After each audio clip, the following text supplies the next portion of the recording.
नमस्कार मेरे प्यारे दोस्तों, आप सभी का ज्ञानपुरम क्लासेस में स्वागत है। हम लोगों ने पिछले वीडियो के माध्यम से वर्णमाला से संबंधित, ध्वनि वर्ण अक्षर से संबंधित संपूर्ण जानकारियां अर्जित कर लीं। उससे संबंधित प्रश्नों को भी सॉल्व किया।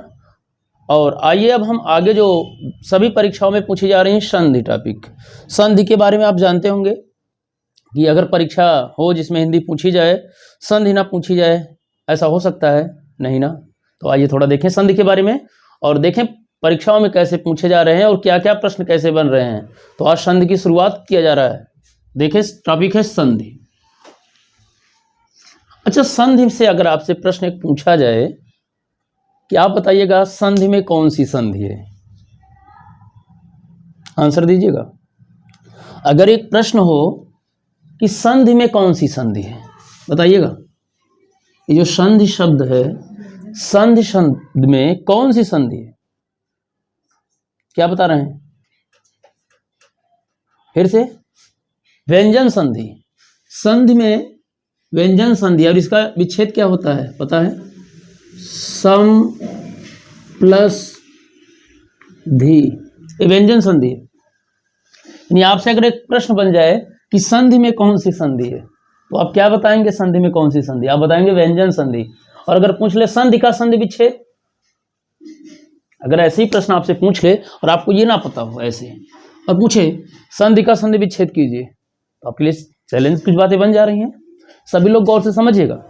अगर पूछ ले संधि का संधि विच्छेद क्या होगा, तो आप क्या बताएंगे? संधि का संधि विच्छेद समधि, यानी सम प्लस धी, समधि बराबर समधि मत समझिएगा, समझ रहे ना? समधि नहीं समझ रहे ना। समधि बराबर संधि, व्यंजन संधि के माध्यम से ये हो रहा है। माँ का क्या हो रहा है? धा का पंचमा अक्षर हो जाएगा, माँ का इधर धा के अनुसार, तो संधि ऐसे बन जा रही है। ये देखिए स्टैंडर्ड लैंग्वेज में लिखा गया, तो क्लियर बातें हो गई ना। अब आइए संधि के बारे में देखा जाए। अच्छा, संधि का अर्थ क्या होता है? अच्छा, एक प्रश्न और आपसे पूछें, बताइएगा। जो विज्ञान है, विज्ञान नाम सुने, साइंस, साइंस में संधि कितने प्रकार की होती है? पढ़े हैं कभी गौर से? परीक्षाओं में ध्यान दिए हैं? साइंस पढ़े हैं गौर से? तो चलिए बताइएगा क्या क्या। नहीं, कितने टाइप्स की होती है? विज्ञान में संधि कितने प्रकार की होती है? नहीं बता पा रहे हैं। चलिए अब समझिएगा। विज्ञान में संधि दो प्रकार की होती है। अब कहेंगे कौन कौन? चल संधि, अचल संधि, नाम सुने हैं? यानी विज्ञान में संधि किसे कहते हैं? जहां दो हड्डियां आपस में आके जुड़ती हैं उसे संधि कहते हैं। और दो हड्डियों को जोड़ने को गांठ भी कहते थे, कहीं कहीं गांठ समझ रहे हैं, एक संधि का इसलिए गांठ भी कहा जाता है। यानी क्या कहा गया? दो हड्डियां जहां आपस में आके जुड़ती हैं उसे संधि कहते हैं। तो विज्ञान में संधि कितने प्रकार की होती है? दो प्रकार की। कौन कौन? एक चल संधि, दूसरी अचल संधि। चल संधि का मतलब होता है मूवेबल ज्वाइंट्स, और अचल संधि का मतलब होता है इनमूवेबल ज्वाइंट्स और फिक्स ज्वाइंट। तो जैसे इमूवेबल ज्वाइंट्स मतलब जो अचल संधि का उदाहरण है वो जैसे खोपड़ी है, जिसमें मतलब जो जुड़ने के बाद गति ना करे, जैसे खोपड़ी है, ये अचल संधि का उदाहरण है। और चल संधि का उदाहरण जैसे उसके इंग्लिश में कहा जाता है ball and socket joint, rib cage joint, hinge joint. मतलब जैसे ऐसे समझिएगा, बॉल एंड सॉकेट को हिंदी में कहा जाता है गेंद और गड्ढे की संधि। जैसे जो हड्डियां जुड़ने के बाद चारों तरफ मूव कर जाएं उन्हें कहा जाता है क्या? बॉल एंड सॉकेट, यानी गेंद और गड्ढे की संधि। जैसे यहाँ दो हड्डियां आपस में जुड़ रही हैं, इसको हम चारों तरफ से ऐसे गति कर सकते ना, ऐसे करते हैं। तो ये क्या हो गई साइंस में? बॉल एंड सॉकेट ज्वाइंट से मतलब गेंद और गड्ढे की संधि है। हिंदी में कह रहा था कब्जेदार संधि। दरवाजा जानते हैं, कब्जा जैसे लगता है, जो जहां दो हड्डियां आपस में जुड़ने के बाद एक साइड ही मूव करें। जैसे ये कोहनी, हम इधर ले जाएंगे, इधर नहीं मूव होगा ना, इधर होगा। जैसे दरवाजा खोलते समय देखते होंगे, एक तरफ जब करते तो उधर नहीं जाता, एक ही साइड आता है ना। तो ऐसे कब्जेदार संधि कही जाती है। तो साइंस में आपसे कहा जाएगा संधि कितनी प्रकार की होती है, तो आप क्या बताएंगे? दो प्रकार ना। कौन कौन? चल संधि, अचल संधि। उसे अंग्रेजी में बोला जाता है चल संधि का मतलब मूवेबल ज्वाइंट्स, जो मूव करे, गति करे, जहां दो हड्डियां जुड़ने के बाद। इमूवेबल और फिक्स ज्वाइंट अचल संधि कहा जाता है। अब आइए व्याकरण में हम लोग देखें संधि। अब व्याकरण में संधि का थोड़ा अर्थ देखा जाए ना, संधि का अर्थ क्या क्या होता है। अच्छा, संधि का मतलब आप जानते हैं मेल भी होता है। मेल कहते हैं ना, इन दोनों में संधि। संधि माने जोड़ भी होता है, जहां जुड़ जाए कुछ। संधि से तात्पर्य संयोग भी होता है, और संधि से तात्पर्य समझौता से भी होता है। यानी संधि माने समझौता। आप कैसे समझेगा? जैसे कहा जाता है दो शासकों के बीच संधि हुई, जैसे इलाहाबाद की संधि, तमाम सुने होंगे, साइंस में पढ़े होंगे। जब दो शासकों के बीच जो समझौता होता है उसे भी संधि कहते हैं, लेकिन वो आप इतिहास इत्यादि में पढ़ते हैं। लेकिन हिंदी में क्या पढ़ना है, ये ध्यान देना, व्याकरण में। तो व्याकरण की दृश्य परिभाषा देखिएगा, ये परीक्षा में पूछी गई है। दो निकटवर्ती वर्णों के मेल से, कारण दो निकटवर्ती वर्णों के मेल से होने वाले विकार या परिवर्तन को संधि कहते हैं।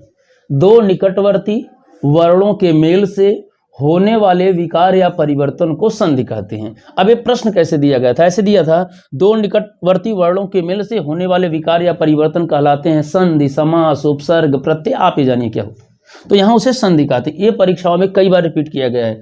ग्राम पंचायत अधिकारी 2016 में यही सेम टू सेम पूछा गया, इसलिए सबसे पहले इसको मैं स्थान दिया हूँ। आपके प्रश्न अगर आए तो गलत ना हो, ना गलतियां ना हो सके। अब समझिएगा, इसी को आबकारी सिपाही परीक्षा में पूछा गया है। यानी आबकारी विभाग जो होता है उसमें भी पूछा गया। आबकारी विभाग आप जानते ही होंगे, बताने की कोई जरूरत नहीं है। यूपीएसआई में भी इससे संबंधित पूछा गया है प्रश्न। मतलब यही परिभाषा जो है, और ये 2017 में पूछा गया, 2016 में लगातार, और कई भिन्न भिन्न परीक्षाओं में ऐसे ही देते हैं और पूछते हैं क्या है। तो आपकी गलतियां ना हो, तो संधि के संदर्भ में जो सूचना आपको दी जा रही है कि दो निकटवर्ती वर्णों की, वर्ण हमने पिछले वीडियो में जो वर्ण नहीं समझ पा रहे, पिछला समझेंगे तो वर्ण किसे कहते हैं अच्छे से समझ जाएंगे। तो दो निकटवर्ती वर्णों के मेल से, उनके मिलन से जो विकार या परिवर्तन होता है उसे संधि कहते हैं। आइए थोड़ा हम देखें कि कामता प्रसाद गुरु क्या परिभाषा दे रहे हैं संधि के बारे में। थोड़ा करें, दो निर्दिष्ट, ध्यान देना है, जिसका निर्देश दिया जाए, जिसका नियम कुछ हो। तो दो निर्दिष्ट अक्षरों के पास पास आने के कारण, अब देखिए अक्षर कहा जा रहा है, अब वर्ण और अक्षर में ध्यान देंगे तो भी आप समझ जाएंगे थोड़ा बहुत। कहने दो निर्दिष्ट अक्षरों के पास पास आने के कारण, क्या कह रहे हैं, उनके मेल से जो विकार होता है। यानी दो निर्दिष्ट अक्षरों के पास पास आने से, करीब आने से, आने के कारण या आने से जो उनके मेल के कारण जो विकार होता है उसे ही संधि कहते हैं। ये ध्यान दीजिएगा। एक कौन का है? कामता प्रसाद गुरु। अब देखिएगा, एक हम परिभाषा यहां लिए हैं, बृहत प्रमाणिक हिंदी कोश। यहां पर क्या बातें कर रहे हैं? कह रहे दो शब्दों, इसी गौर से समझिएगा। अगर ये आप समझ गए तो संधि से अंडरस्टैंडिंग आपकी कंफर्म हो जाएगी। मतलब कोई डाउट नहीं रहेगा संधि किसे कहते हैं। लेकिन ये ध्यान देना है, इन सूचनाओं को बहुत सोच विचार कर आपको गंभीरता के साथ बताया गया है ना। तो अब देखिए यहां पर क्या कहा जा रहा है, दो शब्दों के, दो शब्द, और हमने बताया संधि जब तोड़ते हैं तो कुछ अर्थ न मिलता अवश्य, बस अयाद संधि को छोड़कर हम आगे बताएंगे आपको। करें दो शब्दों के साथ साथ आने पर, यानी दो शब्द हों, उनका साथ साथ आने पर, उनके मिलने के कारण, यानी जो दोनों शब्द मिल रहे हैं उनके मिलने के कारण, उनके कुछ अक्षरों में, यानी जो दो शब्द मिलेंगे उनके कुछ अक्षर हैं, यानी कुछ थोड़े बहुत जो अक्षर होंगे, यानी चाहे स्वर वाले चाहे व्यंजन वाले, ध्यान दीजिए गौर से, उनके कुछ अक्षरों में विशेष प्रकार का होने वाला परिवर्तन संधि है। अब समझ जाइएगा, ये कुछ इससे अंडरस्टैंडिंग आप समझ जाएंगे कुछ और। ये जो परिभाषा बृहत प्रमाणिक कोश हिंदी कोश में दिया गया है, इसमें कह रहे हैं कि दो शब्दों के साथ साथ आने पर, यानी दो कोई शब्द मिले, जैसे आपको बता दिया विद्यालय, तो विद्याधन आलय आप कहते हैं, दो शब्द हुए ना। अब ध्यान दीजिएगा, कह रहे दो शब्दों के, तो एक शब्द है एक शब्द है, दोनों के कह रहे हैं साथ साथ आने पर, दोनों साथ साथ आ रहे हैं, उनके मिलने के कारण, इनके मिलने के कारण उनके कुछ अक्षरों में, कुछ अक्षर का मतलब यहाँ और यहाँ देख लीजिए, अक्षरों में विशेष प्रकार का होने वाला परिवर्तन, एक विशेष परिवर्तन होगा, दोनों जुड़ जाएंगे और ये बन जाएगा शब्द क्या? विद्यालय बन गया।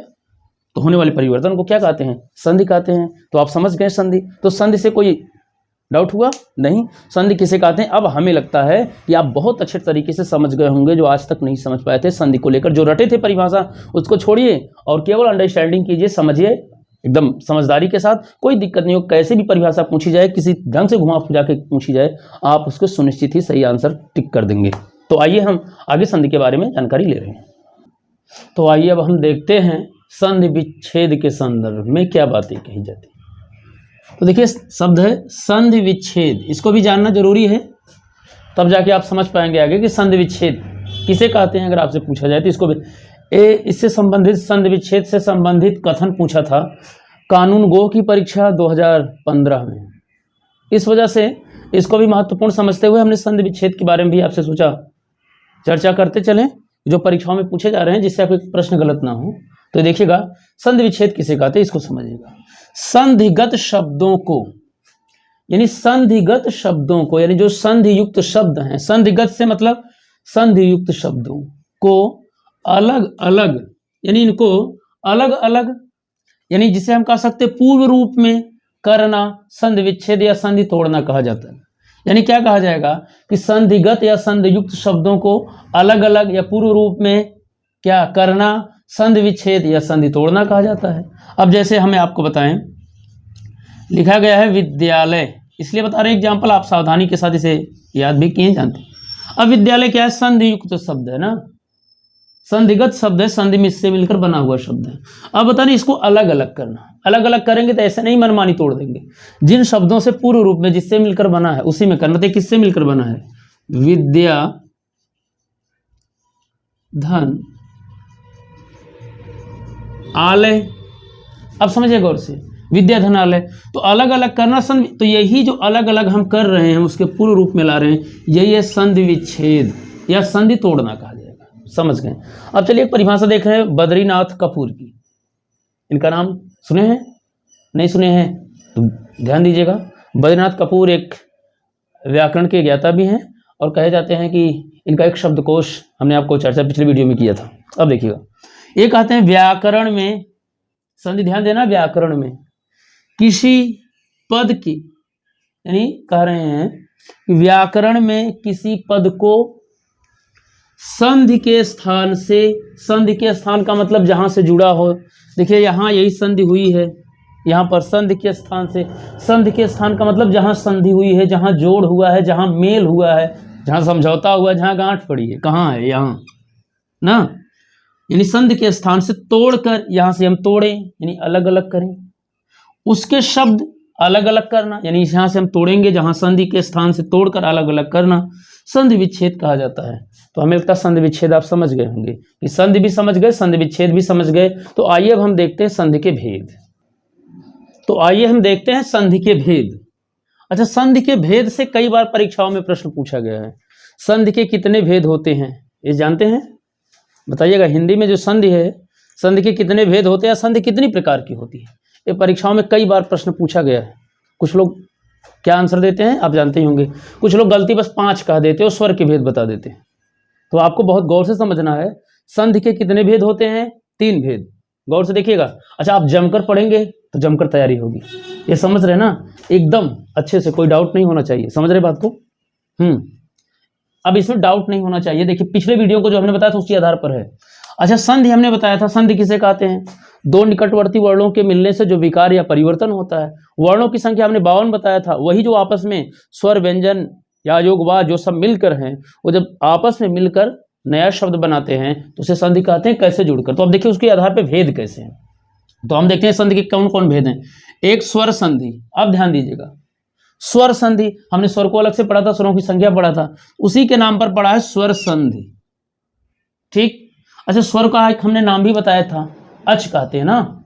अच क्या था, हमने अच के बारे में बताया था।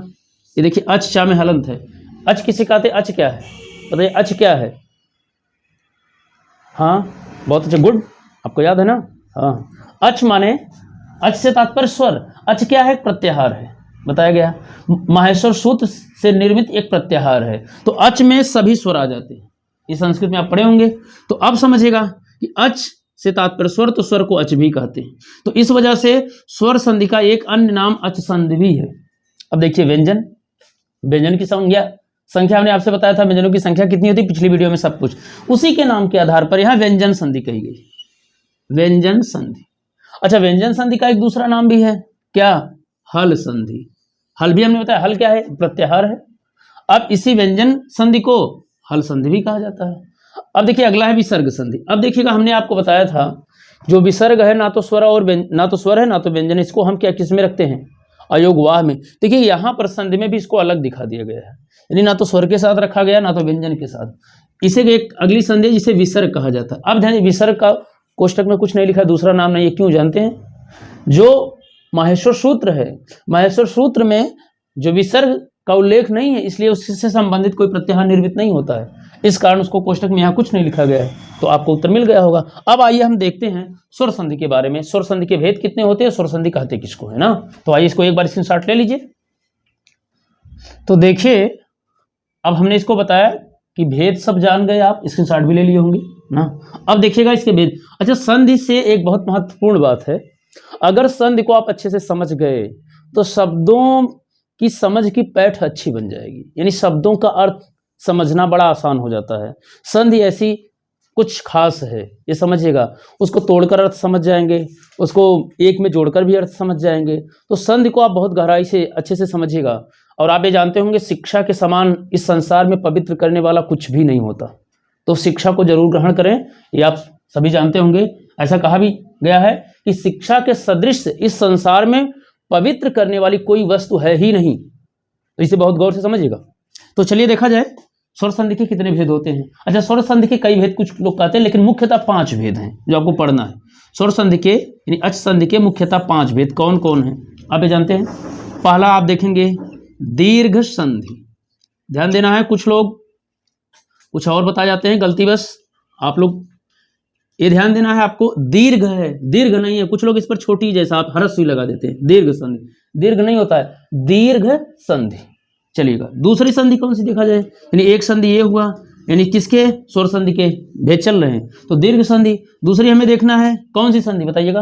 नंबर 2 कौन सी संधि, गुण, गुण ये वाला आप कहना चाह रहे हैं। अच्छा, गौर से देखिएगा, ये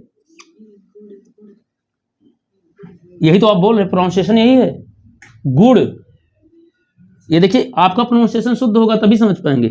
आप कहेंगे शब्दों में क्या रखा है, भावनाओं को समझें, तो ऐसे काम नहीं चलेगा, शुद्ध नहीं बोल पा रहे। अब देखिए बोला कैसे जाएगा जो बता इसका। तो ये मात्रात्मक आप जानते हैं, जैसे गुड़ आप खाते हैं ना, वो वाला बता रहे हैं, लेकिन क्वालिटी वाला नहीं। वो जब ऐसे लिखते हैं तो उसको प्रोनाउंसिएशन भी ऐसे कीजिए, बोलिए भी। ये लिखा गया गुण, गुण, ये नासिक की ध्वनि है ना, गौर समझिएगा। गुण संधि, गुड़ ना कहिए, यानी आप गुड़ कहते हैं तो कुछ और समझ में आने लगता है, समझ गए होंगे। जीभ से पानी तो नहीं आ रहा ना। चलिए, कुछ लोगों को गुड़ कम पसंद है, फिर भी जानते स्वास्थ्यवर्धक है, सब कुछ पाया जाता तत्व। चलिएगा आगे देखा जाए। नंबर 3, तीसरी कौन सी संधि है, वृद्धि संधि। वृद्धि, वृद्धि नहीं, और वृद्ध मत समझिए। वृद्धि माने, वृद्ध कह देंगे तो उल्टा हो जाएगा। वृद्ध माने बुढ़ा। मूवी भी एक आई तो बुढ़ा होगा तेरा बाप, ऐसा सुने होंगे ना, ऐसी कोई मूवी की नहीं, बस आपको समझना अर्थ। वृद्धि, वृद्धि माने बढ़ना। जैसे कई बार पूछा है वृद्धि और विकास में क्या अंतर है, टेट वालों में, सी टेट, सुपर टेट वालों को खासकर कहीं प्रसाद शिक्षक भर्ती में इत्यादि में। लेकिन आपको जो वनडे एग्जाम वाले सभी लोगों उनको गौर से समझना है। वृद्धि माने बढ़ना। अब इसमें अंतर नहीं बता रहे, बस आपको सब। वृद्धि संधि यानी ये हो गया तीसरा। अच्छा, ये तीनों को मैं एक साथ पढ़ाऊँ, पुस्तकों में आपको हो सकता है इसके बाद यण संधि मिले, लेकिन ये तीनों को एक साथ पढ़ाने का तात्पर्य यह है मेरा कि अगर तीनों को एक साथ आप पढ़ेंगे तो तीनों में एक नियम है खास कि 2-2 वर्ण मिलकर एक वर्ण बन जाते हैं। जैसे इसमें पढ़ेंगे आप, आया आ के बाद आया ई आए तो दोनों के स्थान पे बड़ा हो जाता है। यहाँ पर आया ई के बाद ई आए तो दोनों के स्थान पे ए हो जाता है, दोनों स्थान पर मिलकर होते हैं। वृद्धि में क्या होता है, आया आ के बाद ए आए तो दोनों के स्थान पर आया ए, आ प्लस ए बराबर आए, दोनों मिलकर खत्म हो जाते, एक हो जाता है। लेकिन ये 3 ही में ऐसे नियम है, जो 2 बचेंगे उसमें दोनों जुड़कर एक तो होते हैं, लेकिन एक ही के स्थान पे चेंजिंग होती है। और तीसरा हम क्या करेंगे, तीसरा हो गया चौथा। चौथी कौन सी संधि है, यण ना, यण। अच्छा ध्यान दीजिए, कुछ लोग यण ऐसे लिखते हैं और कुछ पुस्तकों में भी लिखा गया है, लेकिन आपको शुद्ध रूप से कैसे देखना है, यण संधि, इसमें हलंत लगा, यण। अब इसमें इसकी विशेषता क्या है, इसमें 2 स्वर तो जुड़ेंगे ठीक आपस में, लेकिन जो चेंजिंग वर्ड की होती है, एक स्वर की होती है, दूसरा स्वर उस पर जुड़कर चढ़ जाता है। जैसे यदि ई या ई के बाद कोई असमान स्वर आए तो ई या ई के स्थान पे या होता है, और जो उसके बाद वाला स्वर होता है उसमें जुड़ जाता है, दोनों मिलकर एक की बातें दूसरे ढंग से होती है। इसके बाद अगली संधि कौन सी है, नंबर 5, अयादि संधि। अयादि संधि इसमें भी यही होता है। इसमें क्या होता है, कुछ लोग इसको संधि से इसका खंड करते समय सही मतलब सार्थक यानी जो शब्द होते हैं वो नहीं बना पाता अर्थ अयादि में, बस इसी में एक ऐसा कुछ बातें आती हैं। लेकिन अब इसके बारे में समझिएगा अयादि संधि के बारे में। अयादि संधि क्या है कि इसमें भी दो स्वर आपस में जुड़ते हैं, लेकिन एक ही स्वर के स्थान पे चेंजिंग होती है, दूसरा स्वर उस पर चढ़ जाता है। ठीक है। अच्छा, इसके कुछ सूत्र भी हैं, आपको पता है, चलेगा थोड़ा देखा जाए। संस्कृत में कुछ परीक्षाओं में अगर देखेंगे दूसरे राज्य में, यानी मध्य प्रदेश जैसे हुआ, बिहार इत्यादि में हुआ, या दिल्ली में, कुछ जगह इसके सूत्र पूछ लिए जाते हैं। अब देखिए सूत्र क्या, आप शुद्ध जानते हैं कि नहीं, विकल्प देता है, आप लोग गलत भी ना टिक करें। देखिए दीर्घ संधि का जो सूत्र संस्कृत में दिया गया है, अकह सवर्णे दीर्घ, क्या है, अकह सवर्णे दीर्घ यानी दीर्घ। अब ये क्लियर हो गया। अब यहां देखिए गुण संधि का क्या है। अब देखिए इसका है आद गुड़ा, यानी इसकी ए सूत्र हो गया आद गुड़ा। ठीक, कहीं कहीं अच्छा इसे अदेंग गुड़ा भी कहा जाता है, तो अदेंग गुड़ा भी समझिएगा, आद गुड़ा भी समझिएगा, चलेगा। अगली है वृद्धि संधि। वृद्धि संधि का क्या होता है सूत्र, वृद्धि रेची, वृद्धि रेची।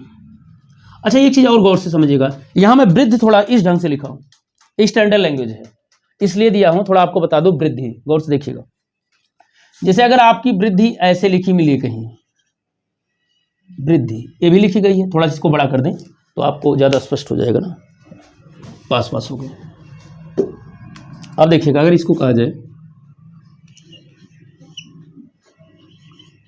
ऐसे लिखी मिल जाए, और इसको तो मिला जुलाकर ऐसे भी मिल जाता है ज़्यादातर, यही है वृद्धि।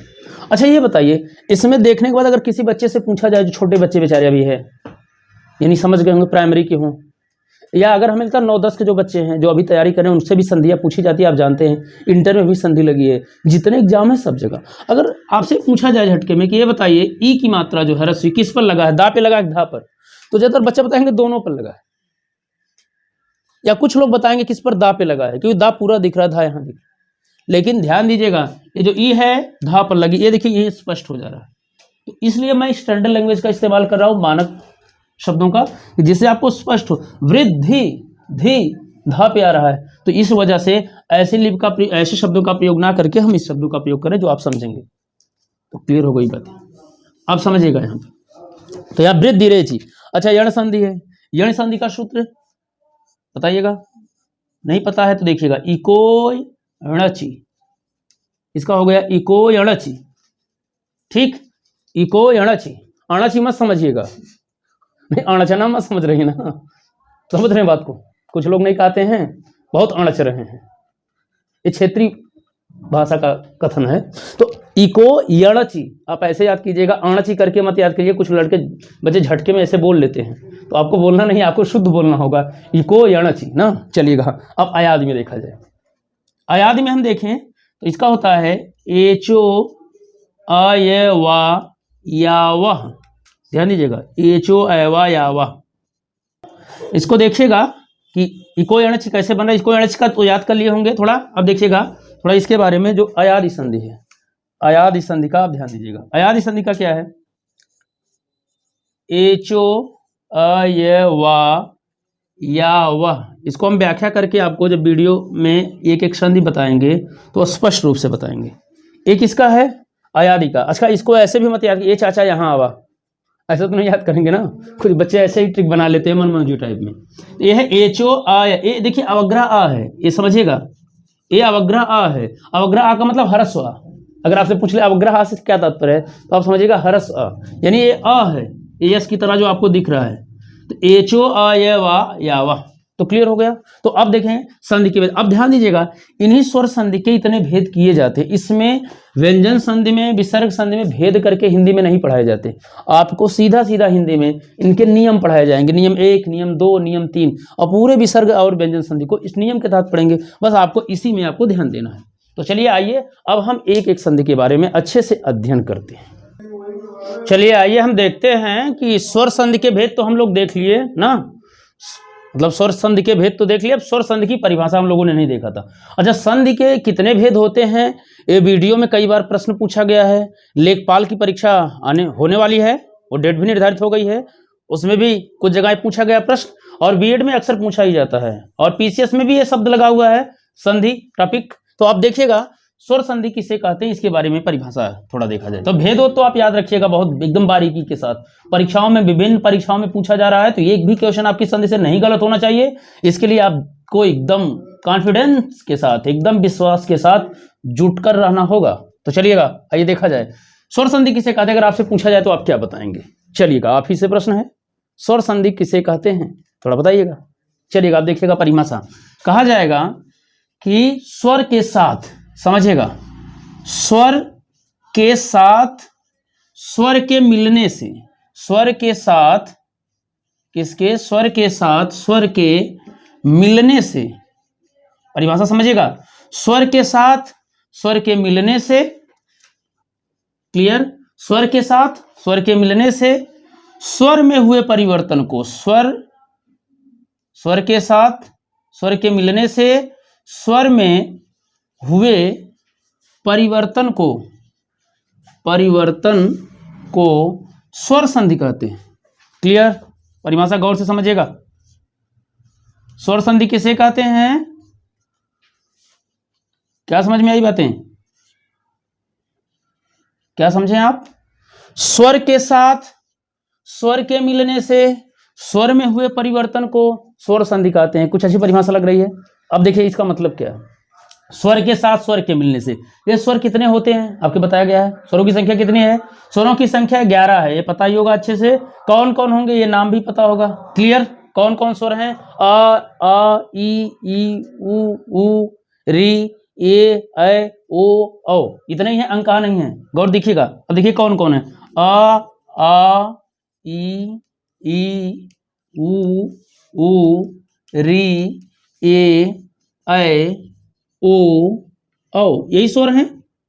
अब ध्यान दीजिए इन्हीं के बारे में, स्वर के साथ स्वर के मिलने से, अगर ए आ इससे मिल जाए या इससे मिल जाए या इससे मिल जाए या इससे मिल जाए, किसी से, ठीक है, या इन सब से किसी से इसका मिलन हो, या किसी से मिले, या यही नहीं ये आ भी इससे मिल जाए, स्वयं से मिल जाए, या आ इससे मिल जाए, ई इससे मिल जाए, या ए जो है आ से मिल जाए, ये जो ओ जो है ई से मिल जाए, किसी से कोई चीज मिल जाए, ये देखिए नेटवर्क की तरह बन जा रहा है ना। परिभाषा क्या लगती है, काफी लंबी बन जाती है।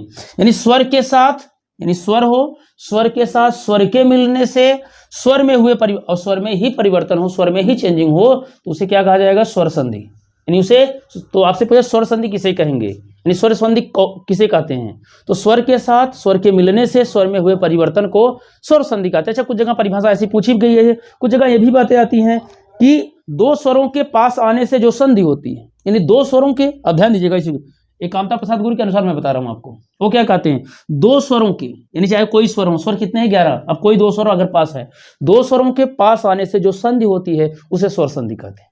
क्लियर बातें, दो स्वरों के पास आने से जो संधि होती है उसे स्वर संधि कहते हैं। और हमने आपको क्या बताया है, स्वर के साथ स्वर के मिलने से स्वर में हुए परिवर्तन को स्वर संधि कहते हैं। अच्छा, ये बताइएगा, अगर आपके ये अगर ऐसे कहे जाए, देखिए कितने नियम बन जाएंगे, आ का आ से मेल कीजिए, आ का बड़ा से छोटी, जैसे जो आप बोलते हैं, इन स्वरों से मेल कीजिए सभी से, फिर इस दीर्घ आ का मेल कीजिए सभी से, फिर ई का मेल कीजिए सभी का, फिर ऊ से कीजिए, फिर ऐसे करेंगे तो हमें लगता है 100 नियम बन जाएंगे। लेकिन हमारे व्याकरण विद्वान जो है इसको इतना लंबा ना करके, इसे अध्ययन की सुविधा की दृष्टि से, यानी आपको अध्ययन करने में कोई समस्या ना हो, इसके आधार पर इसको मुख्यतः 5 भागों में बांट दिए। अच्छा, कुछ जगह पूर्व रूप और पर रूप संधि जोड़कर 7 बताते हैं, और एक प्रकृताभास 8 संधि, जिसे संस्कृत हुई। लेकिन आपको हिंदी में मुख्यतः केवल इसके आधार पर स्वर के 5 भेद पढ़ने हैं। क्लियर, और वो 5 ही बराबर एग्जाम में पूछे जाते हैं। अब देखिए जितने लंबी संधि बन रही थी एक नेटवर्क की जाल की तरह, उसको एकदम सरल भाषा में प्रस्तुत करने के लिए उन्होंने इसको 5 भागों में बांटा। हमने अभी इसको बताया था कौन कौन, एक आपकी है दीर्घ संधि, हाँ, दूसरी कौन सी है, दूसरी गुण संधि। अभी आप लोगों ने नाम समझ रहे हैं कैसे ले रहे थे, गुण कह रहे थे, गुण और गुण में अंतर हमने आपको बताया कि गुण और गुण बोलेंगे तो समझना भी आपको, क्योंकि आप एक तरीके से अच्छे अध्येता हैं, अच्छे अध्ययन करने वाले हैं, अच्छे विद्यार्थी हैं, तो आपको अच्छे स्टूडेंट हैं और अच्छे ढंग से अध्ययन करना है, तो इसके लिए आपको बहुत गौर से इन शब्दों का उच्चारण भी समझना होगा। तो दूसरा गुण संधि हुआ, गुण नहीं गुण संधि। और तीसरी कौन सी है? वृद्धि हमने बताया, वृद्धि। और हमने चौथा कौन सा बताया आपको? हमने चौथा बताया यण संधि। फिर पांचवा कौन बताया? पांचवी संधि हमने, पांचवी संधि कौन है? अयादि, अयादि, इनको हमने बताया। अब आइए कि हम एक एक संधि के बारे में देखिएगा। यहाँ ड़ा में हलंत है, एड़ में, ठीक है ना, ड़ा में हलंत है, ये अयादि है, ठीक, यानी गौर से ऐसे समझिएगा, इसलिए कि आपको ये दिख जाए ठीक से। यानी वृद्धि के बाद ही कौन सा हम चौथा देखना है? यण संधि। और इसके बाद हमें पांचवा देखना है अयादि संधि, ठीक, क्लियर। यानी अब आपको एक एक संधि, दीर्घ संधि के बारे में, आइए अब हम दीर्घ संधि के संबंध में अध्ययन करें और देखें कि कौन कौन शब्द इससे बन रहे हैं जो परीक्षाओं में पूछे जा रहे हैं। तो आइए हम देखते हैं दीर्घ संधि, दीर्घ जो संधि है इससे संबंध में ना। तो देखिएगा दीर्घ संधि से जो सूचनाएं आपको दी जा रही हैं उससे कौन कौन बातें मुख्य हैं। आप अच्छा कुछ जगह परिभाषाएं देखेंगे एक ही लाइन में दे दिया जाता है, तो आपको समझने में भी थोड़ी कठिनाई होती है। तो इससे आपको कोई दिक्कत ना हो, इसको जीरो लेवल से आप समझिएगा संधि को। यानी अगर कोई बच्चा 9 का हो, 10 का हो, 11 का हो, 12 का हो, या कोई कंपटीशन जितने लोग परीक्षाएं पूरी कर चुके हैं, शिक्षक उनको भी बहुत आसानी से समझ में आ जाए, इन शब्दों को चयनित किया गया। देखिएगा यदि अ या आ के बाद, अब इसी को कुछ जगह लिखा यदि ह्रस्व या दीर्घ आ के बाद, यानी ह्रस्व माने छोटा। अच्छा देखिए ह्रस्व कुछ लोग गलत लिखते हैं कई बार, परीक्षाओं में गौर से समझिएगा ह्रस्व कैसे लिखते हैं। लिखिएगा आप जरा अपनी कॉपी पर, जो लोग नए जुड़े हैं वो ध्यान दीजिएगा गौर से, ह्रस्व कैसे लिखा जाएगा आप लिखिएगा अपनी कॉपी पर तुरंत, तभी बताएंगे, ये समझना है आपको ना। देखिए लिख पा रहे हैं शुद्ध? अच्छा आप दिखाइएगा, हाँ ऐसे नहीं होगा, ये ऐसे देखिएगा, कुछ लोग ऐसे लिख रहे हैं, ऐसे लिखा जाता है। अच्छा कुछ लोग ये भी लिख रहे हैं, कौन सा शब्द? ये नहीं, गलत है। कुछ लोग ये भी लिख रहे हैं, ये भी गलत है, ये नहीं लिख पा रहे ना। चलिए एक लोग का सही है, ठीक, गुड। देखिए वो कैसे, अब देखिए आपको मैं बता रहा हूं। अब देखिए ह्रस्व नहीं लिख पा रहे हैं ना, ये वर्तनी भी कुछ जगह पूछी गई। ह्रस्व ऐसे लिखा जाएगा, ह्रस्व, देखिएगा हा में रा है, अगर आपने ऐसा लिख दिया ये ऐसे नीचे करके, तो जानते हैं ये री की माता है, हृदय जैसे लिखते हैं ना, हृदय, तो ह्रस्व हो जाएगा, ये नहीं लिखेंगे यहाँ, ये वाला सही होगा ह्रस्व। देखेंगे रा ऐसे, ऐसे नहीं, ऐसे हलंत बन जाएगा, अगर आप इधर से लगाएंगे तो हलंत के रूप में हो जाएगा। तो आपको लिखना कैसे? ऐसे, ये है ह्रस्व स्वर, ये दीर्घ हो गया। समझ गए बात को आप? चलेगा, गौर से देखिएगा, समझ में आ रही ना ह्रस्व बातें? चलिएगा यदि आ या आ के बाद, यानी ह्रस्व या दीर्घ आ के बाद आ या आ आए, तो दोनों के स्थान पर, जो दोनों यानी जो जुड़ेंगे दो स्वर आपस में, तो दोनों के स्थान पर आ हो जाता है। ध्यान दीजिएगा, यदि ह्रस्व या दीर्घ आ के बाद, ह्रस्व या दीर्घ आ या आए, यानी ह्रस्व दीर्घ छोटा या बड़ा जिसे आप कहते हैं के बाद छोटा या बड़ा आए, आपकी भाषा वाला शब्द बता रहे हैं हम, समझिए गौर से, इसे छोटा बड़ा कहीं लिखा मिलता नहीं है, बस आपको समझने के लिए बता रहे हैं। तो दोनों के स्थान पर आ हो जाता है, यानी दीर्घ। अब इसका मतलब क्या है ये समझिएगा, जैसे अ या आ के बाद, यानी के बाद का मतलब यहां सोचिएगा जुड़ेंगे, धन होगा, जोड़ होगा, के बाद आ या आ आए, तो दोनों मिलकर बड़ा आ हो जाते हैं। लेकिन अब समझना कैसे, यदि इस आ के बाद ये जो ह्रस्व आ, इसके बाद ये ह्रस्व आ जाए तो भी दीर्घ आ हो जाएगा। अब समझिए इस ह्रस्व आ के बाद अगर दीर्घ आ जाए तो भी दीर्घ आ हो जाएगा, यानी आ होगा। ये दीर्घ आ के बाद ह्रस्व आए तो भी दीर्घ आ होगा, यदि इस दीर्घ आ के बाद दीर्घ आ जाए तब भी दीर्घ आ होगा। यानी अब आप समझ गए होंगे कि अगर चाहे छोटा वाला आ के बाद छोटा वाला आए, आपकी भाषा में शब्द, यानी अ के बाद आ आए तो भी आ के बाद आ आए तो भी आ के बाद आए तो भी आ के बाद आ आए तो भी आ, तो कौन सा हुआ? First step. समझ गए होंगे अब, अभी देखिएगा बहुत अच्छे से मजा आएगा समझने में आपको। अब देखिएगा दूसरा स्टेप क्या कह रहा है। अच्छा कुछ लोग इसी में भ्रम खा जाते हैं, सोचते हैं बस एक ही रूल आ वाला है दीर्घ संधि का, नहीं। अब देखिए ई वाला भी इसी का रूल है दीर्घ संधि में। और क्या बांटे विद्वानों ने, ये कहते हैं यदि ई या ई के बाद, यानी फिर वही हुआ ह्रस्व या दीर्घ ई के बाद, ह्रस्व या दीर्घ ई के बाद ह्रस्व या दीर्घ ई आए, यानी ई या ई आए, तो दोनों के स्थान पर ई हो जाता है, यानी दीर्घ ई हो जाता है। अब इसको भी ऐसे ही समझिएगा आप, अब इसको भी आप ऐसे ही समझेंगे। कैसे? ये देखिए गौर से, इसको कैसे समझें, देखिएगा यदि ई है या ई, इसके बाद ई या ई आए तो दोनों के स्थान पर ई हो जाता। अब दोनों से क्या तात्पर्य, अब समझिएगा। यदि ह्रस्व यानी ई के बाद ई आए तो भी क्या बनेगा, ई बनेगा। यदि इस ई के बाद दीर्घ ई आ जाए तो भी क्या बनेगा, ई बनेगा। यदि ई के बाद, जिसे दीर्घ ई आप कह रहे हैं ना, ई के बाद यदि ई आ जाए ह्रस्व तो भी ई बनेगा। यदि ई के बाद ई आए यानी दीर्घ ई के बाद दीर्घ ई आए तो भी क्या बनेगा, ई बनेगा। इसका मतलब समझ गए। यदि ई के बाद ई आए तो ई के बाद ई आए तो ई, समझ रहे हैं। ई के बाद ई आए तो ई, और ई के बाद ई आए तो ई, यानी इसका मतलब आपको हम इसलिए ऐसी शब्द मतलब ध्वनि निकाल रहे हैं कि आप मात्रात्मक ध्वनि से स्पष्ट कर सके कि कौन सा स्वर बोला जा रहा है ना, गौर से चलिएगा। तो इसका मतलब ये समझ गए। इसका स्टेप ये है, इसका आगे अभी बताएंगे। अब देखिए तीसरा स्टेप क्या कह रहा है। यदि ऊ या ऊ के बाद, अच्छा ऊ मत कीजिएगा, ऊ या ऊ, ठीक है ना, हाँ एकदम सही अंदाज में। यदि ऊ या ऊ के बाद, समझ रहे ना, हाँ एकदम मुस्कुराते रहिए लेकिन अच्छे से, ब्रेन पूरा एकदम अलर्ट रहे। हाँ यदि ऊ या ऊ के बाद ऊ या ऊ आए, समझ रहे हैं, ऊ या ऊ के बाद ऊ यानी ह्रस्व ऊ या दीर्घ ऊ के बाद ह्रस्व ऊ या दीर्घ ऊ आए तो दोनों के स्थान पर क्या हो जाता है, ऊ हो जाता है, यानी दीर्घ हो जाता है। क्लियर हो गई बातें। अब इसका भी वही स्टेप है, इसका भी वही तात्पर्य है। जैसे ऐसे समझिएगा, ऊ या ऊ प्लस ऊ या ऊ बराबर दीर्घ ऊ हुआ। अब इसको कैसे समझेंगे, इस ऊ के बाद यदि ए ऊ आ जाए तो भी ऊ, इस ऊ के बाद ए ऊ आ जाए तो भी ऊ, दीर्घ ऊ के बाद ह्रस्व ऊ आए तब भी ऊ, और दीर्घ ऊ के बाद दीर्घ ऊ आए तो भी दीर्घ ऊ। इससे तात्पर्य आप समझ गए, जो दीर्घ संधि है इसके अगर आप 3 स्टेप समझ। अच्छा री वाले कुछ लोग के मन में शक हो रहा है कि सर री के बाद री आए तो यहां आप नहीं लिखे हैं। एक गौर से बात समझिएगा, ये संस्कृत में दीर्घ री होता है, हिंदी में दीर्घ री नहीं होता है।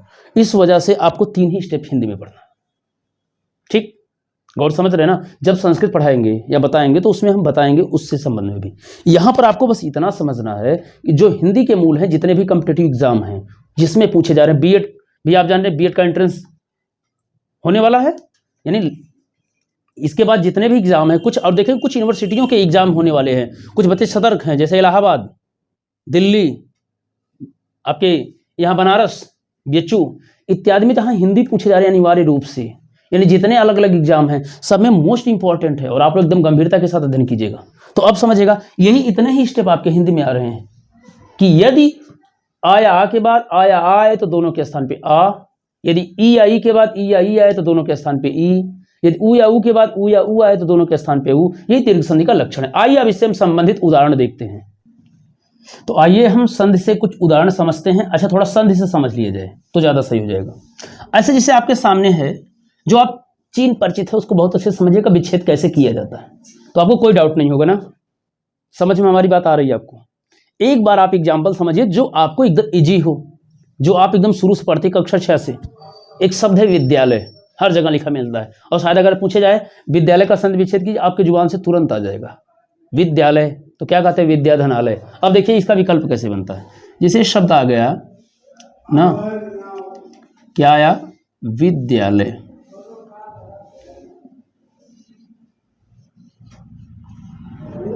विद्यालय। अब आपसे पूछा जाए इसका संधि विच्छेद, अब विकल्प कैसे दे सकता है। अब देखिए जो हमने आपको स्टेप बताया था, आ या आ के बाद 4 स्टेप उसमें तोड़कर बताया था ना। अगर हमने आपको बताया था ऐसे भी कि यदि, देखिए पहले स्टेप में जैसे हमने बताया था, यदि आ या आ के बाद आ या आ आए तो दोनों के स्थान पे आ हो जाता है। इससे मतलब क्या, हमने बताया यदि इस आ के बाद ए आए, इसका मतलब ये भी हुआ आ प्लस आ बराबर आ। इससे तात्पर्य आ धन आ हो जाए, यानी ये भी हो सकता है आ प्लस आ ये बराबर आ। इससे तात्पर्य ये भी हो सकता है बड़ा, जिसे आप कहते हैं आ प्लस आ, ये भी क्या हो जाएगा, बड़ा।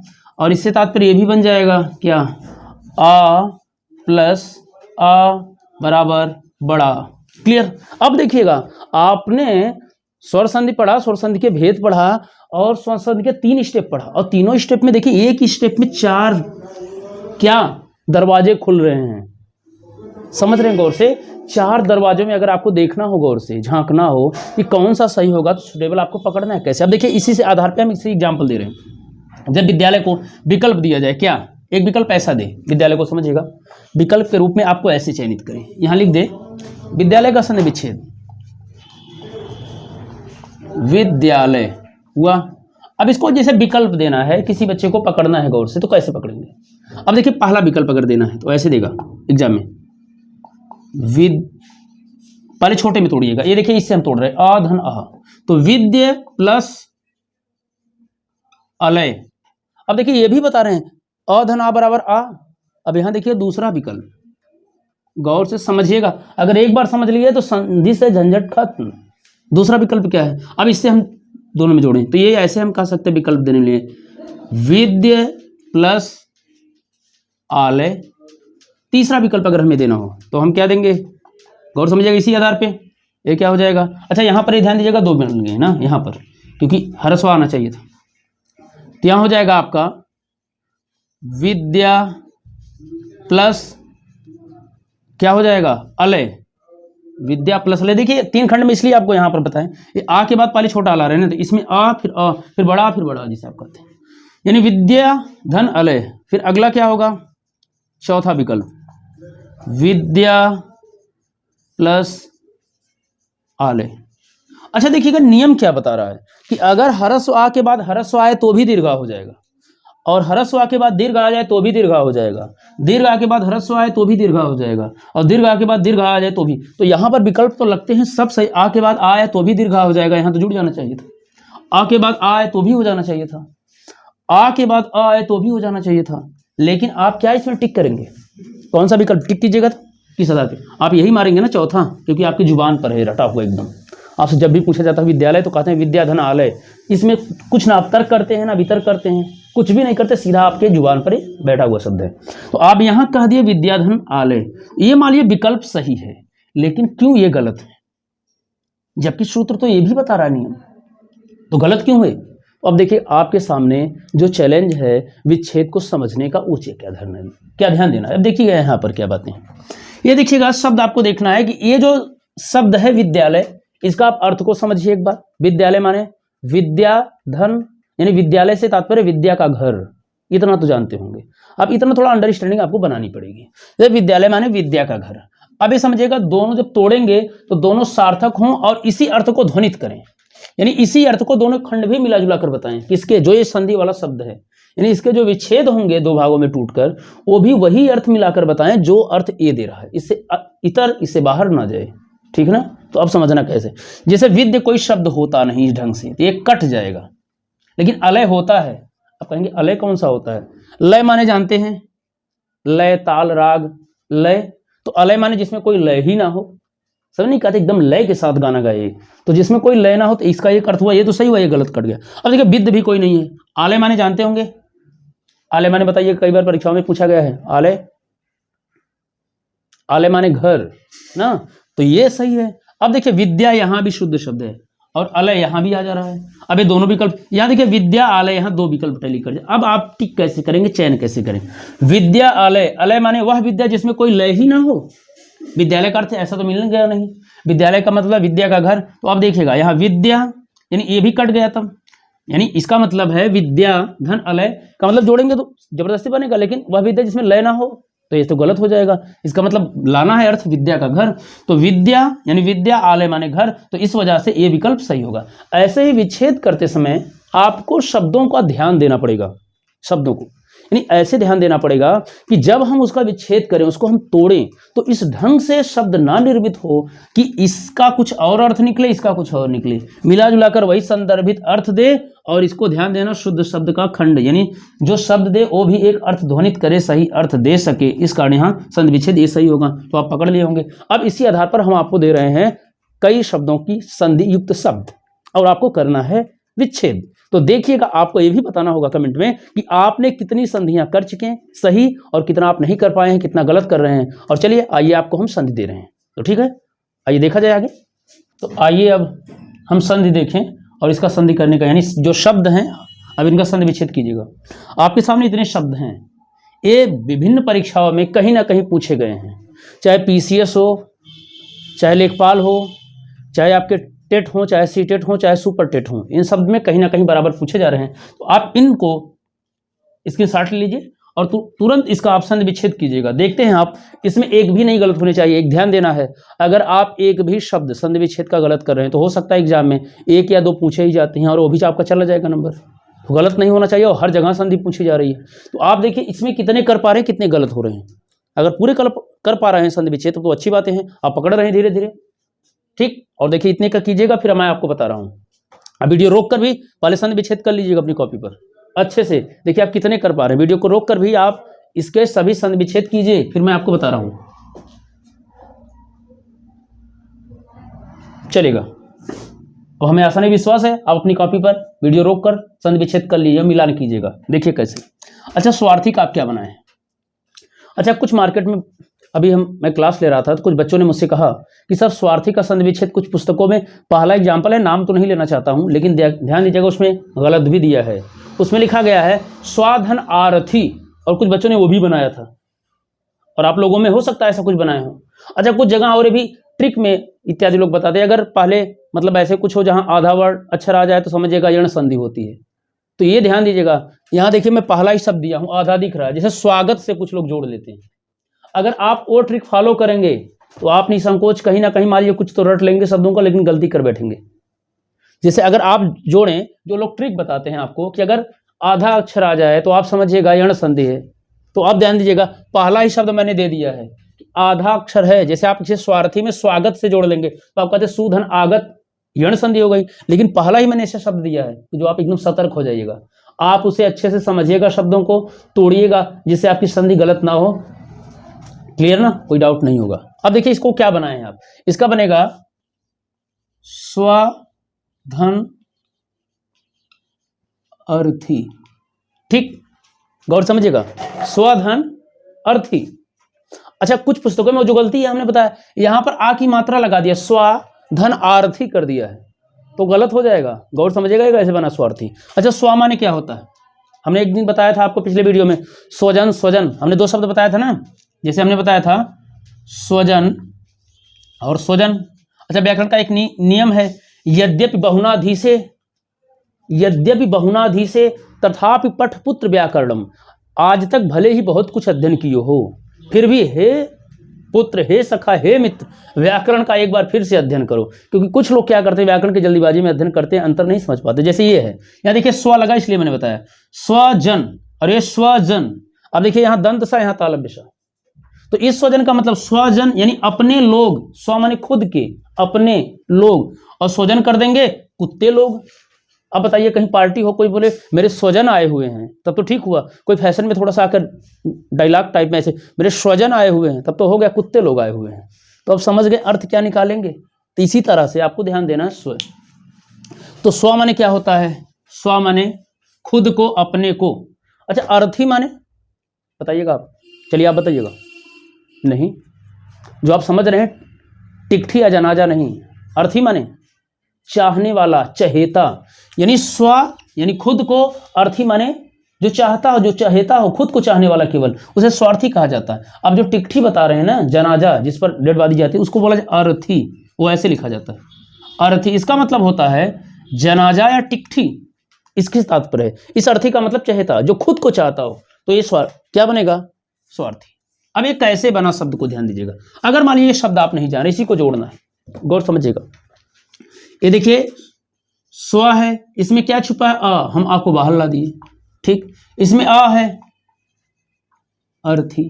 हमने आपको बताया था यदि आ या आ के बाद आया आए तो दोनों के स्थान पर, इन दोनों के स्थान पे क्या हो जाएगा, दीर्घ आ, यानी इनका काम समाप्त हो गया।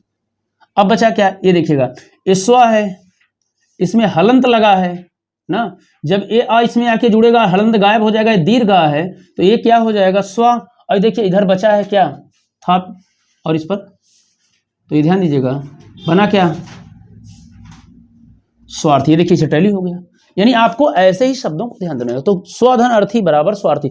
ऐसे परीक्षार्थी, विद्यार्थी, विद्यार्थी में भी यही है, विद्यार्थी में करेंगे, जैसे आपको दे दिया जाए प्रश्न विद्यार्थी, तो विद्यार्थी का मतलब क्या करेंगे, विद्या की, और अर्थी का अर्थ निकालेंगे आप, गड़बड़ तो हो जाएगा ना।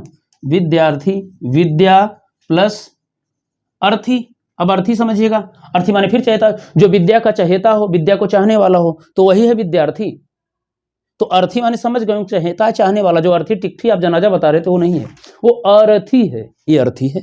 अब समझिएगा गौर से, अब कहीं संस्कृत में श्लोक पढ़े होंगे कि विद्यार्थी कुतो सुखम सुखार्थी कुतो विद्या, विद्यार्थी या तजेत सुखम सुखार्थी व तजेत विद्या।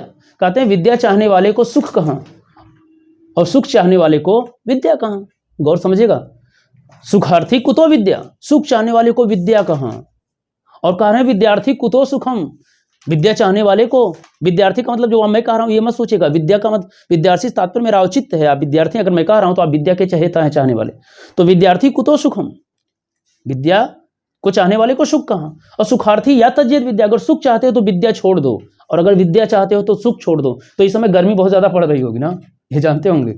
अगर आप मेहनत कर रहे हैं आगे बढ़ने के लिए तो आप क्या कर रहे हैं, अपने सुख को त्याग रहे हैं, तो आप एक तरीके से सन्यासी टाइप में विद्यार्थी हैं, आप विद्या के चहेता हैं। तो अब समझेगा, तो यही है आपको सुख, आप त्याग कर विद्या को चाह रहे हैं तो विद्या प्राप्ति हो रही है।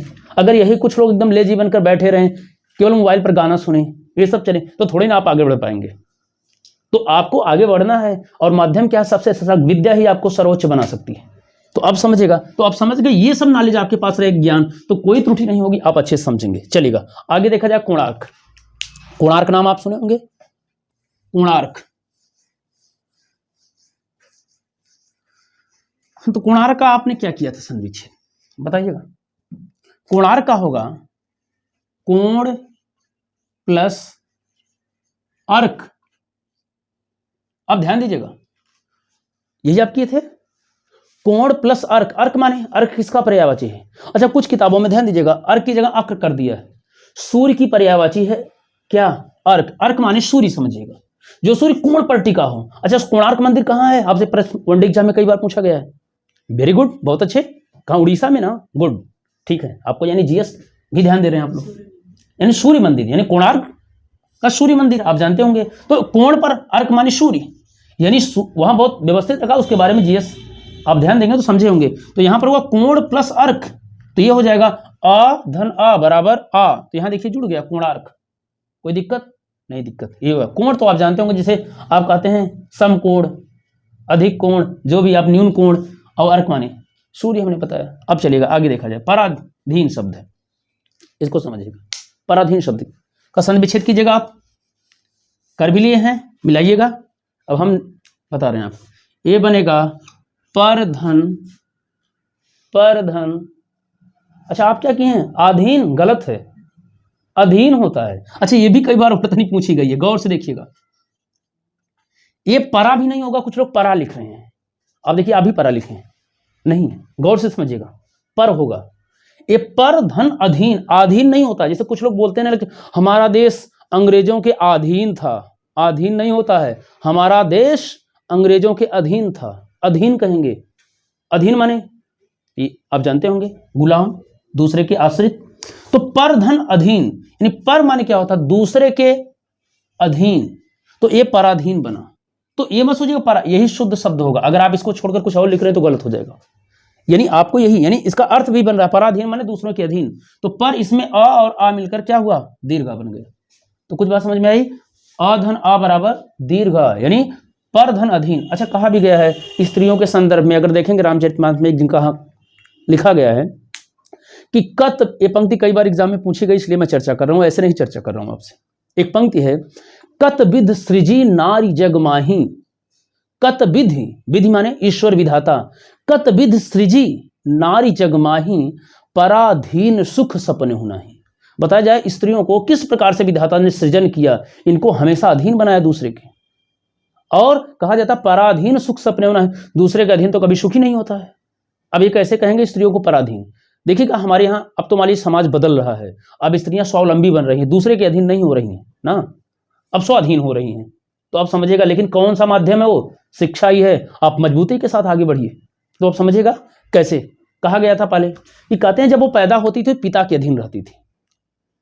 जब वो छोटी बच्ची बनती थी, छोटी बच्ची के रूप में पैदा होती थी पिता के अधीन, और जब बड़ी हो गई, भाई है तो भाइयों के अधीन। यानी इसके बाद जब उनकी शादी हो गई, युवा अवस्था में आई, तो पति के अधीन। और जब वृद्ध हो गई, यानी वृद्धा बन गई, तो वो क्या अपने पुत्रों के अधीन हो गई।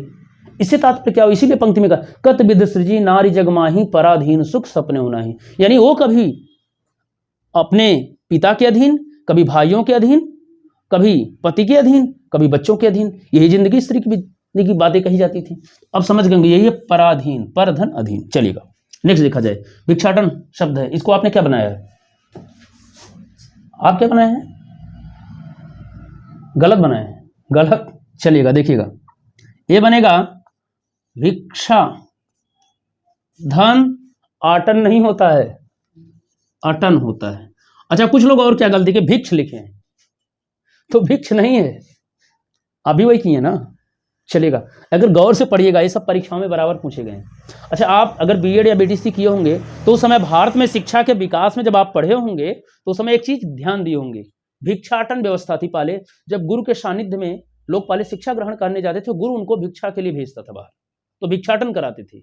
जैसे कृष्ण के बारे में सुने होंगे, ये क्या करते थे, लकड़ी तोड़ने के बलराम हल चलाते थे। कुछ लोग फिर कुछ समय फिक्स था वो भिक्षा मांग के लाते थे, जिससे गुरु का क्या दिनचर्या सुचारू रूप से चल सके। ये भी शिष्यों का ही काम था।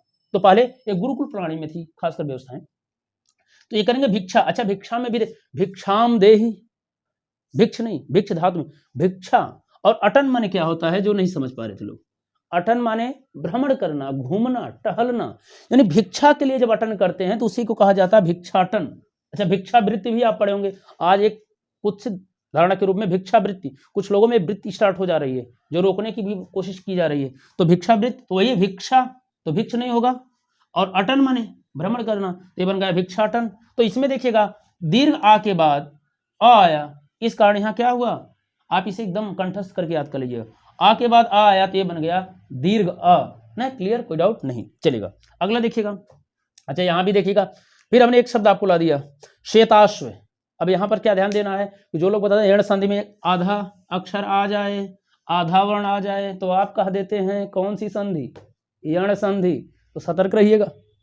देखिएगा इसको क्या बनाएंगे, देखिए श्वेता बनाए हैं, श्वेता नहीं बाबू, श्वेत, ऐसे करेंगे, पहले गौर से देखिएगा।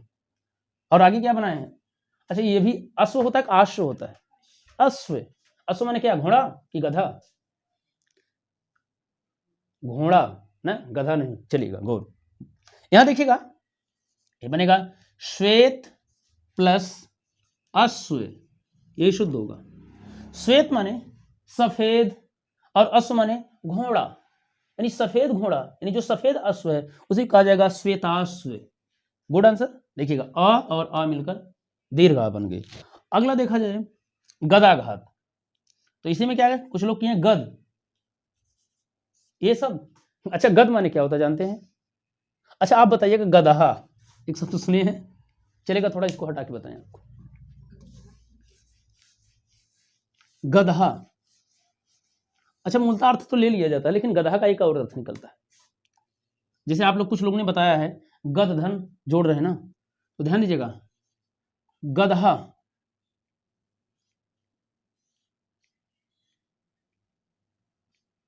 गधा माने गधा तो होता ही है, आप एक बोलते हैं, लेकिन इसका जब शाब्दिक अर्थ हम लोग कुछ देखें, और जिसे आप बताओ गधा होता है, गधा हम लोग कह देते हैं एकदम गधा कहीं के, ऐसे बोलते हैं कुछ लोग ना, आपको नहीं बोल रहे हैं यार, बस समझिए थोड़ा गौर से, इसका अर्थ मैं बता रहा हूं। हाँ चलिए ठीक है, अब देखिएगा गौर से, अगर हम कहें गधा तो इसका मतलब होता है डॉक्टर। अच्छा किसी डॉक्टर को जाके मत कह दीजिए गधा, समझ रहे नहीं तो गड़बड़ हो जाएगा कुछ, क्योंकि आप शाब्दिक कर देखना है ना। गद माने होता है रोग, गद माने रोग, और हा माने हरने वाला, तो जो रोग को हरता है तो डॉक्टर ही तो होता है।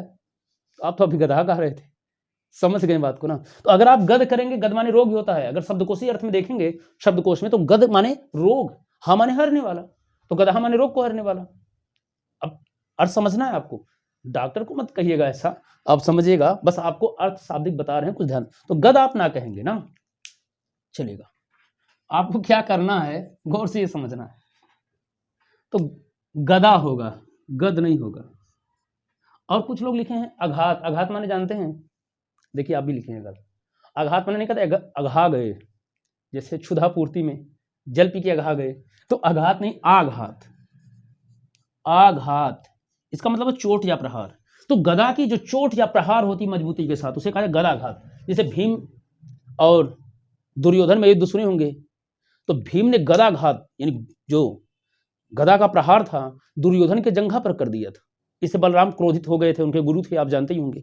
तो गदाघात, जहां गदा युद्ध होता है तो गदा का जो प्रहार होता है उसे बोला जाता है गदाघात। चलेगा, समझ गए होंगे। अगला देखिएगा, अगला है कामारी। देखिए कामारी, इसका विच्छेद। कुछ लोग कहते हैं जहां बड़ा आ मिल जाए वहीं तोड़ दीजिए। देखिए 2 जगह मिल गया है। हमने बताया था ट्रिक को ध्यान दीजिएगा, लेकिन आपको कैसे तोड़ना ये ध्यान देना। ये कामारी तो ये मत सोचिए काकरे मारी, ऐसा नहीं है ना, समझ रहे हैं। अच्छा बताइए कामारी किसका पर्यायवाची है?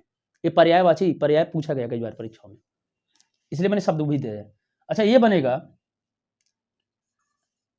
काम प्लस अरी, यही है कामारी का। देखिए यहां से टूटेगा ये शब्द, संधि विच्छेद यहां से, काम धन अरी। अच्छा कामारी क्या, काम किसका पर्यायवाची है? हमने पिछले वीडियो में चर्चा किया था, गौर से याद रखिएगा।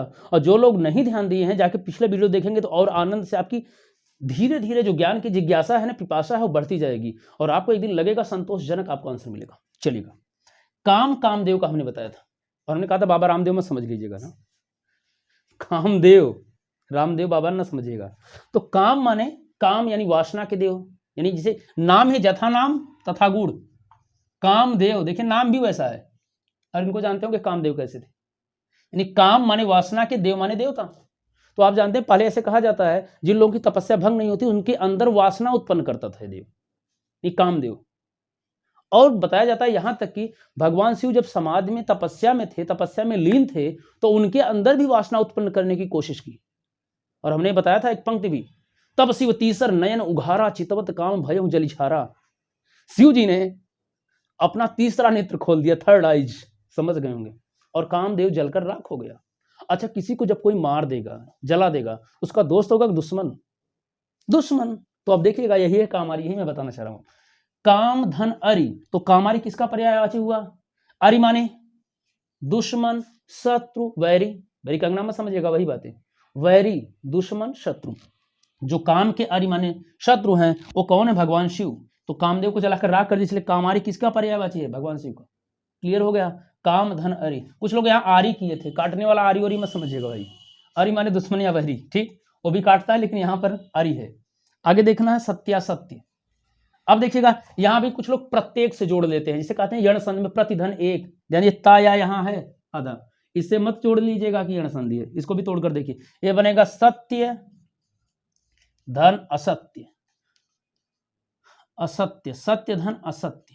अच्छा कुछ लोग सत्यासत्य से मतलब सोचते हैं एकदम से सत्य, ऐसा मत समझिए, सत्यासत्य का मतलब एकदम से सत्य। सत्य धन असत्य, सत्य माने सही, असत्य माने झूठ या गलत, यानी सही और गलत, ये हो गया सत्यासत्य। तो हम लोगों ने इतना देख लिया। अब हम, ये वीडियो लंबा ना हो जाए मित्र, वैसे अच्छा तो लग रहा है, जी नहीं कर रहा है कि ये वीडियो यहीं पर रोकूं, लेकिन वीडियो लंबा ना हो जाए इसको मैं ध्यान में रख रहा हूं कि आपको इसी से संबंधित जो शब्द और है महत्वपूर्ण उसको अगले वीडियो में मिलेंगे। ये वीडियो आपको कैसा लगा? अगर अच्छा लगा हो तो कमेंट करके जरूर बताइए कितने संधि आप कल ले जा पा रहे हैं और कितनी आपकी ज्ञान का विकास हो पा रहा है, ये सब कमेंट कीजिएगा और कमेंट में जरूर लिखिएगा। और दूसरी बात आपको एक और मैं कहना चाहता हूं कि जो भी आपके मित्र जुड़ने वाले हैं, जो लोग परीक्षा देने पीसीएस के, वीडियो के, लेखपाल के, बीएड एंट्रेंस के, सभी के लिए जबरदस्त क्लासेस अब रन पर चलनी शुरू हो चुकी हैं। और आप निसंकोच यहाँ से जो भी चीज पाएंगे वो स्पष्ट, तार्किक और एकदम मतलब सही ढंग से प्रमाणित पाएंगे, जो गलत ना हो। और अगर आप इसको पसंद कर रहे हैं तो आप जानते होंगे हमें ज़्यादा बताने की जरूरत नहीं है, इसे आप और लोगों को शेयर करेंगे, सब्सक्राइब करेंगे और लोगों से कराएंगे। तब तक के लिए नमस्कार, धन्यवाद। हम अगले वीडियो में फिर मिलते हैं।